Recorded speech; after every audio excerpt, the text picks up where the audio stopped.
Part 1, we had seen this type of reading. Now, one more thing that we had seen in the table, you have to write your readings. Suppose your reading is 5.8 ml. Then ml unit is required compulsorily. You have to write ml, because when you write 5.8, it doesn't mean it is ml. It may be kilogram, it may be other things. So you must mention ml over here. First thing. Second, when you write your reading, it is not like 5.85. Only 5.8 should be written. That is only one figure after point. So these two things are to be considered. Now we are starting with the part 2. In part 2, what we will do? We are replacing this hydrochloric acid, and we are replacing this hydrochloric acid with H2SO4 solution. So part 2, burette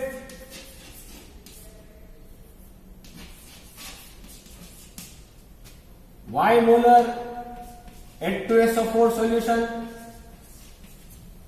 and pipette NaOH solution. It is kept blank because in part 1 we had taken the readings of HCl and NaOH. So with the help of calculation, you know the molarity of NaOH when you are performing part 2. But as I said, our calculation part is at the last portion. So we are just doing part 2 first, and after taking its reading, we will go for calculation. So pipette NaOH solution, indicator phenolphthalein,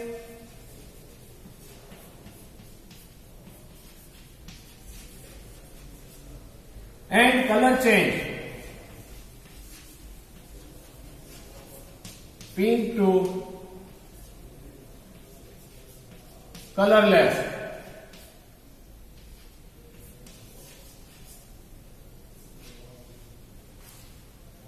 In part 2, we are replacing hydrochloric acid with the sulfuric acid. The process is remain the same, but what we are doing, that we are replacing this solution HCl and H2SO4.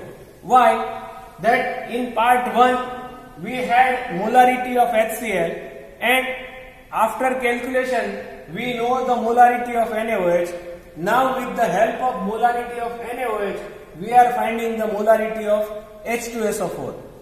So you can work with 3 solutions and find out the molarity and grams per liter of that. In part 2, the process remains the same, and I am just showing the experiment, how to perform it as per the first part. So you just go through this, and now we are performing how to take the reading in part 2. Okay?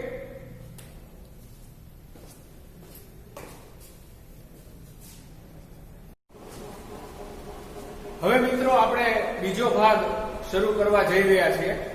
બીજો ભાગ શરૂ કરવા માટે તમારે જે બ્યુરેટની અંદર HCl રહેલો છે એને કાઢી નાખવો પડશે, અને જો જે HCl નું બીકર હતું એની અંદર આપણે બધો જ HCl છે કાઢી લઈએ છીએ. HCl કાઢી લીધા પછી હવે આપણે બીજા ભાગમાં H2SO4 ભરવાનો છે. We are adding H2SO4 in the second part. So what we are doing, first of all, rinse with the water. So take the funnel, water, and rinse it.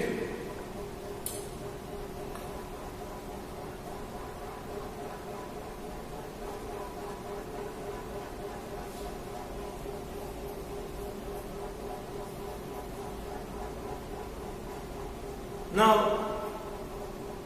just take the H2SO4 solution. So here it is H2SO4 solution. We are adding few ml. What we are doing that it is not leaking. આપણે જોઈએ છીએ કે leak નથી થતું અને સાથોસાથ removal of bubble, આપણે bubble છે દૂર કરી રહ્યા છીએ. After that we are adding more H2SO4 to make it 0. એ પછી જ આપણે 0 છે એ સેટ કરીશું. 0 સેટ કરવા માટે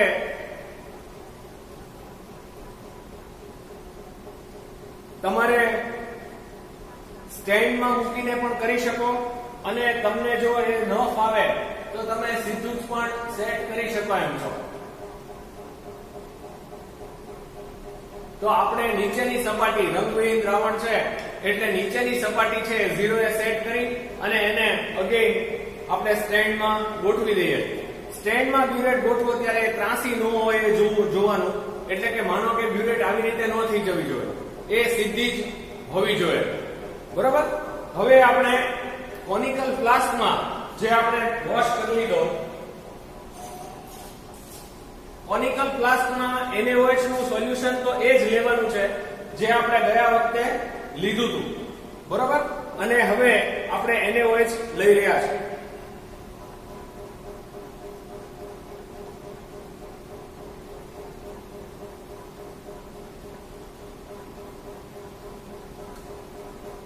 આ NaOH ને આપણે we are transferring it to the conical flask. Process remains the same. આ પદ્ધતિ તમને ત્યાં તમારી પ્રેક્ટિકલ બુકમાં આપેલી જ છે. બરોબર. હું માત્ર તમને રીડિંગ કેમ લેવા એ જ શીખું છું. We are adding phenolphthalein as an indicator. It turns pink. ગુલાબી રંગ આવે એટલે આપણે ટાઇટ્રેશન કરશું. 0 લેવલ સેટ છે, ત્યાંથી આપણે ટાઇટ્રેશન કરીએ. આપણું ધ્યાન છે નીચે હોવું જોઈએ. When it becomes colorless, we will stop the adding HCl from the H2SO4 from the burette. એટલે આપણે H2SO4 છે બ્યુરેટમાં ભર્યો છે ભાગ 2 માટે. બરોબર. આ રંગવિહીન થઈ ગયું છે. હવે આપણું પહેલું રીડિંગ છે એ 10.2 આવે છે. બરોબર. એટલે ટેબલ જે બનાવ્યું છે બીજું ટેબલ, એની અંદર તમારે એ ઇનિશિયલ, ફાઇનલ, ડિફરન્સ અને કોન્સ્ટન્ટ, પ્રારંભિક, અંતિમ, તફાવત અને નિયતાંક એને કેમ લખવા એ હું બોર્ડ ઉપર તમને સમજાવીશ. પણ અત્યારે તમારે 10.2 ml રીડિંગ આવ્યું છે એટલે એ ચેક કરી લેવાનું. We are throwing this. હવે આપણે બીજું રીડિંગ લઈ રહ્યા છીએ. તો NaOH છે ફરી વખત આપણે કોનિકલ ફ્લાસ્કમાં લેશું.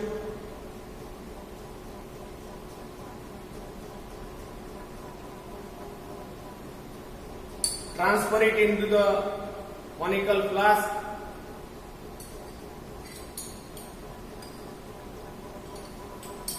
Adding 2 drops of phenolphthalein as an indicator and titrate against H2SO4 from the burette. We are starting at the same point where we stopped at the first reading. આપણે પહેલા રીડિંગ એ જ્યાં અટક્યા છીએ 10.2 ત્યાંથી જ આપણે બીજું રીડિંગ લેવાનું શરૂ કરશું. પણ એનો અર્થ એવો નથી કે 20.4 જ તમારું બીજું રીડિંગ આવશે. તમારું ધ્યાન અહીંયા હોવું જોઈએ. રંગ પરિવર્તન થાય ત્યારે તમારે રીડિંગ જોવાનું છે, મેળવવાનું નથી.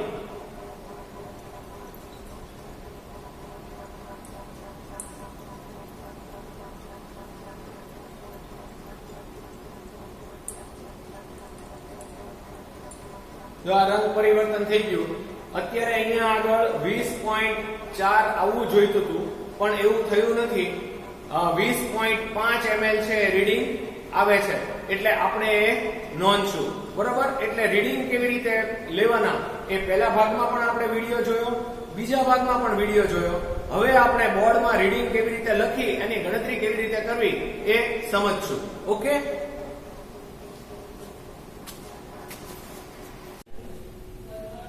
મિત્રો, આપણે હમણાં રીડિંગ બંને ભાગના વારાફરતી લીધા. હવે આ રીડિંગ આપણે કેવી રીતે લખવાના એના વિશે વાત કરીએ તો અહીંયા આગળ બંને ભાગના રીડિંગો એક સાથે કેવી રીતે લખાય એ હું તમને સમજાવું છું.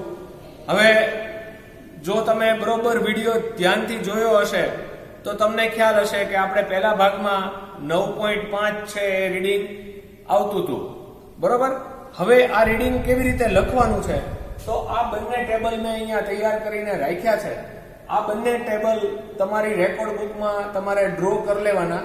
બંને ટેબલ બાજુમાં ડ્રો કર્યા હોય કે ઉપર નીચે એ જુદી વાત છે, કેમ કે ભાગ 1 નું ટેબલ પહેલા બનાવેલું હશે, ભાગ 2 નું ટેબલ પછી બનાવેલું હશે.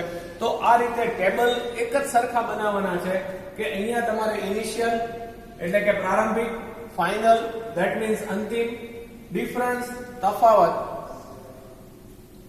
this is kept empty. Again for part 2, initial એટલે કે પ્રારંભિક, ફાઇનલ ધેટ ઇઝ અંતિમ, ડિફરન્સ તફાવત અને કોન્સ્ટન્ટ અચળાંક. Now observation tables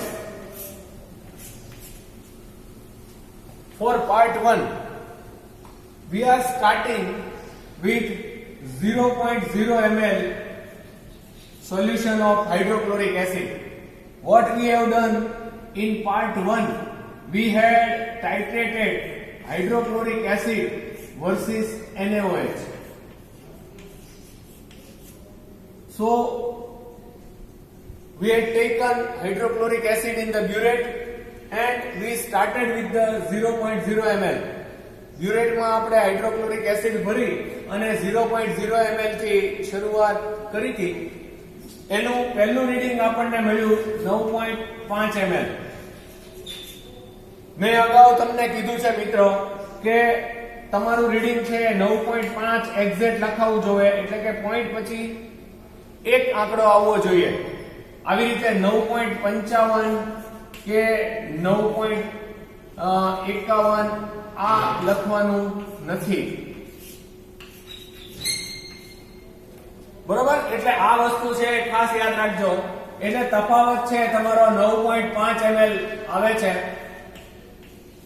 હવે 9.5 ml નો તફાવત આવ્યો તમારે, એ અહીંયા આગળ તમે લખી નાખ્યો. પછી આપણે શું કર્યું તો કે કોનિકલ ફ્લાસ્ક છે એ જેમાં ટાઇટ્રેશન થઈ ગયું હતું એને આપણે ઢોળી દીધું, એ પાણીથી સાફ કર્યું. we washed the conical flask with water and again we had taken 10 ml of sodium hydroxide solution with the help of pipette in the conical flask. એટલે આપણે શું કર્યું કે કોનિકલ ફ્લાસ્કમાં પીપેટની મદદથી 10 ml દ્રાવણ છે એ લીધું, બરોબર. એટલે એ વસ્તુ આપણે ફરીવાર લીધી. હવે એ વખતે આપણે બ્યુરેટમાંથી જે રીડિંગ શરૂ કરીએ છીએ એ ઇનિશિયલ એટલે કે પ્રારંભિક એ 9.5 ml હશે.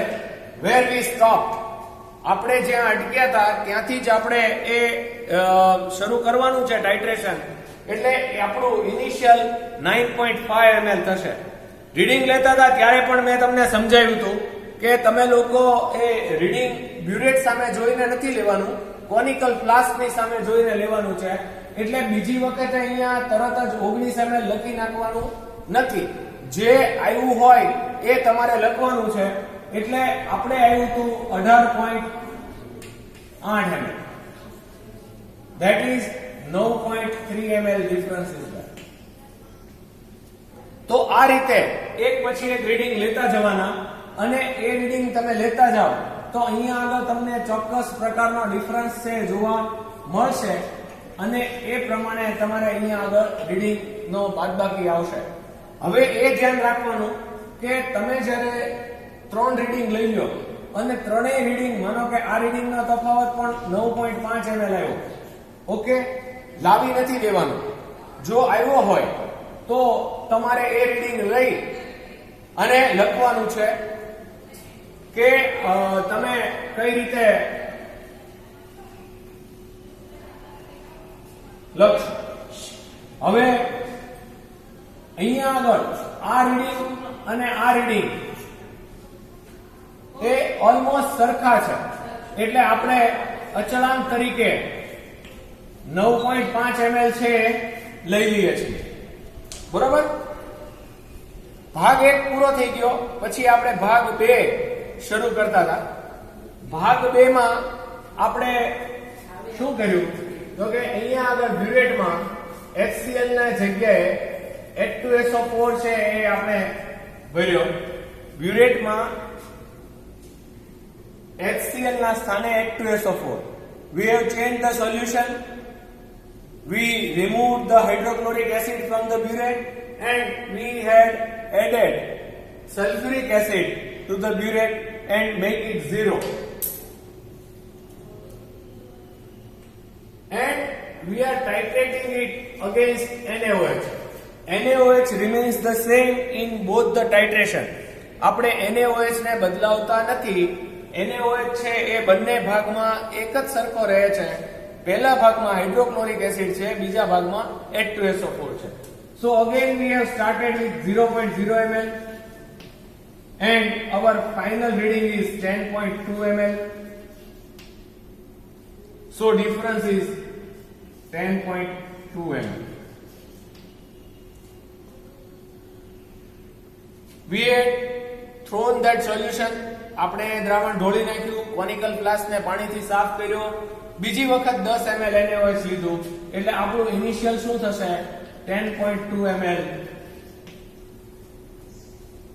આ થઈ જાય એટલે again we started the reading by adding H2SO4 from burette. And again please note that don't show at the burette, you just check the color change in the conical flask.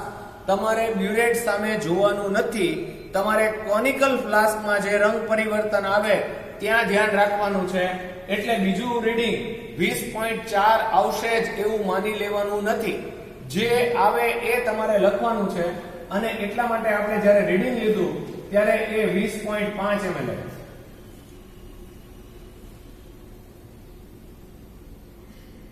That means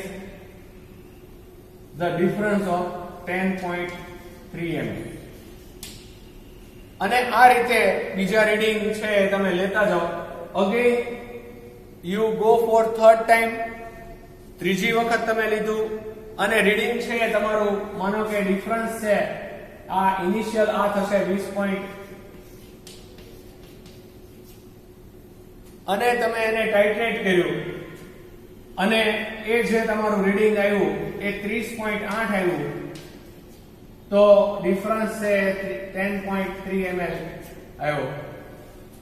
અહીંયા આગળ આ બંને reading એક સરખા છે એટલા માટે એને કોન્સ્ટન્ટ તરીકે લઈ લેશું. હવે જ્યારે આપણે ગણતરી કરીશું ત્યારે તમારે આ બે કોન્સ્ટન્ટ રીડિંગનો ઉપયોગ કરવાનો છે. So just remember, when you go for calculation, you are using this reading for part 1 and this reading for part 2. So you must understand the constant. Here we have not written 4 constant or 3 constant. Constant remains the same. એક જ હોય એ અચળાંક એટલે કે 9.5 ml પહેલા ભાગ માટે અને 10.3 ml બીજા ભાગ માટે. આ જે કોન્સ્ટન્ટ આવ્યો એ કોન્સ્ટન્ટ છે એ આપણે કેલ્ક્યુલેશનમાં ઉપયોગ કરશું. બરાબર. તો હવે કેલ્ક્યુલેશન માટે તૈયાર થઈ જાઓ. તમારી પીડીએફ ની અંદર કેલ્ક્યુલેશન આપેલી જ છે. એ કેલ્ક્યુલેશનને આપણે જોતા જવાની છે અને એ પ્રમાણે રેકોર્ડ બુકમાં લખવાનું છે. બરાબર. એટલે તમારી પાસે એ રેકોર્ડ બુક સહિત તૈયાર હોવું જોઈએ.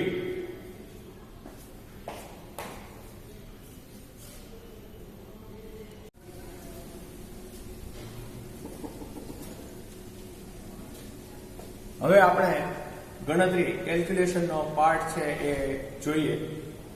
રીડિંગ તમારી પાસે છે, ટેબલ પણ તમારી પાસે છે, કોન્સ્ટન્ટ પણ તમારી પાસે છે. પીડીએફ ફાઇલમાં ગણતરી કેવી રીતે કરવી એ એમાં લખેલું છે. હું અહીંયા તમને એ વસ્તુ સૂત્રથી સમજાવું છું કે તમારે ગણતરી કેવી રીતે કરવાની છે. હવે પાર્ટ 1 ની કેલ્ક્યુલેશન, તો એની અંદર સૂત્ર આપણી પાસે છે MA into VA into B is equal to MB into VB into A. આ લખી નાખવાથી તમને કાંઈ નહીં ખબર પડે. એનો અર્થ શું છે? What is the meaning? This one is known as molarity of acid. Acid ની મોલારિટી. હવે એ જ્યારે તમે કેલ્ક્યુલેશન કરો ત્યારે પાર્ટ 1 માં તમારી પાસે આ લખેલું હોવું જોઈએ કે તમે કોની કેલ્ક્યુલેશન કરો છો. For which solutions you are calculating. એ તમારી પાસે ઉપર લખેલું હશે તો તમને કેલ્ક્યુલેશન કરવામાં ખૂબ સરળ પડશે.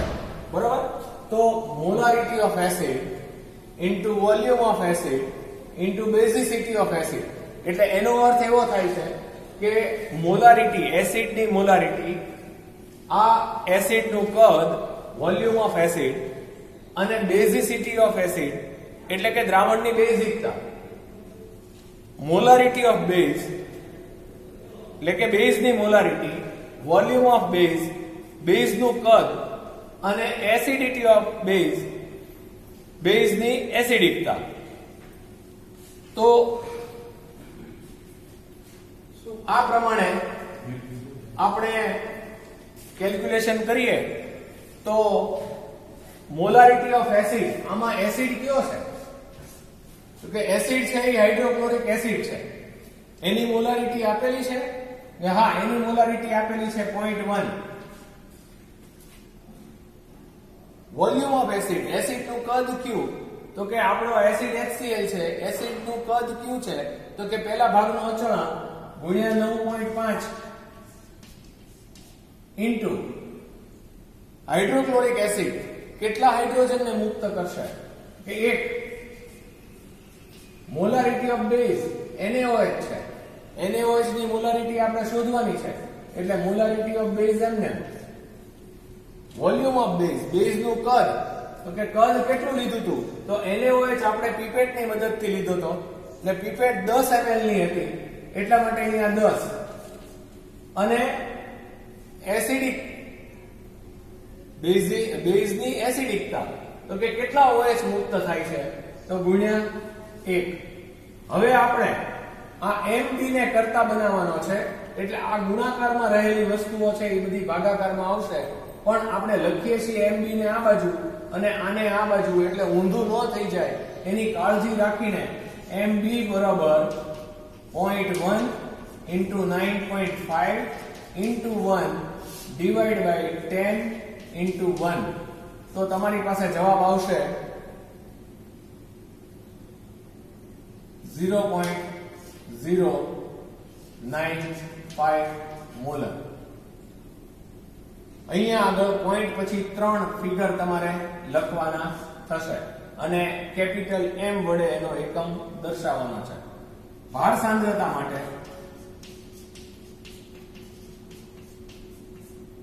મોલારિટી ગુણ્યા એનું મોલેક્યુલર વેઇટ, એટલે કે મોલારિટી ગુણ્યા એનો અણુભાર. મોલારિટી આવી આપણે 0.095 અને એને ગુણ્યા કોનું મોલેક્યુલર વેઇટ? તો કે NaOH નું એ 40. આ બંનેનો ગુણાકાર કરો ત્યારે જે જવાબ આવે એને ગ્રામ પ્રતિ લિટર કહેવામાં આવે છે. આ કેલ્ક્યુલેશન તમારે કરી અને મૂકવાની છે.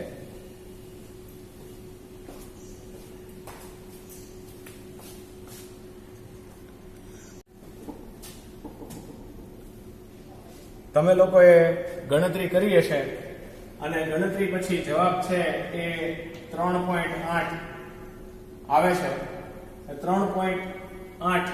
3.8 ગ્રામ્સ પર લિટર આ થશે.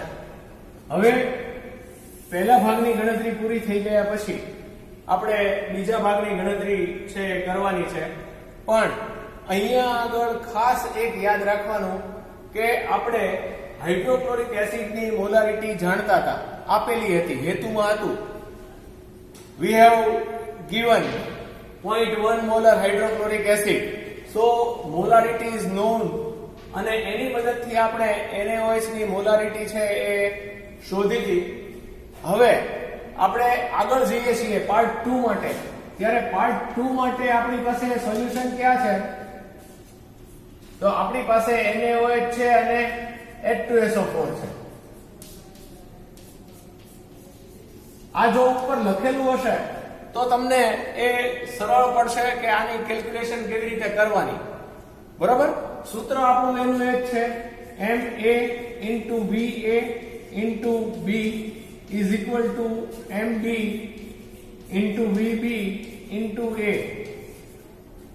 આ એટલા માટે જરૂરી છે કે તમે મોલારિટી ઓફ એસિડ, કયો એસિડ છે તો કે સલ્ફ્યુરિક એસિડ.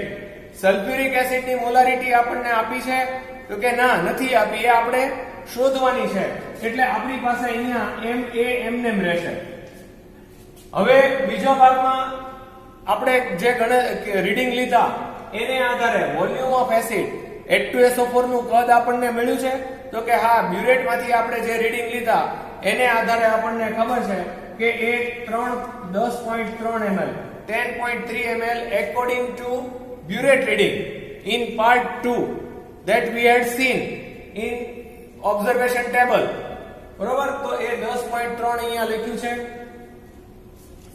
હવે આપણે અહીંયા આગળ એસિડ સલ્ફ્યુરિક એસિડ વાપરીએ છીએ. 2 હાઇડ્રોજન છૂટા પડે છે એટલે multiply with 2. Molarity of base આ આપણને આપી હતી તો કે ના, આપી નહોતી, પણ આપણે કેલ્ક્યુલેશન થી મેળવી કરી. આ જે મોલારિટી આપણને મળે છે આ મોલારિટીનો ઉપયોગ આપણે ત્યાં કરવાનો છે. અહીંયા આગળ ભૂલમાં 0.1 ન લખાય એની કાળજી રાખવાની. અહીંયા આપણને બેઝની મોલારિટી મળી હતી 0.095, એ તમારે બેઝની મોલારિટીમાં 0.095 લખવાનું. NaOH છે એ તો આપણે બીજા ભાગમાં પીપેટની મદદથી જ લીધો હતો, 10 ml હતું અને એની એસિડિટી એક જ OH છે, છૂટો પાડે છે એટલે 1. હવે જ્યારે તમે કેલ્ક્યુલેશન કરો ત્યારે આને કરતા બનાવવાનો છે MA, તો આપણી પાસે આવશે 0.095 into 10 into 1 divide by આ સામેની બાજુએ જશે 10.3 into 2. When you calculate it, if you calculate it, then what we will get? 0.095 into 10.3 into 10 burette reading into 1 into 10 into 1 divide by 10.3 divide by 2. 0.046 capital M molarity. અને હવે calculation for grams per liter of H2SO4. So it is known as molarity into molecular weight. Any molarity જે આવી હોય એ અને એનું અણુભાર, that is 0.046 into 98. H2SO4 નો અણુભાર છે એ 98 છે. તો હવે એને ગુણ્યા 98 કરીએ તો આપણને જવાબ છે એ 4.519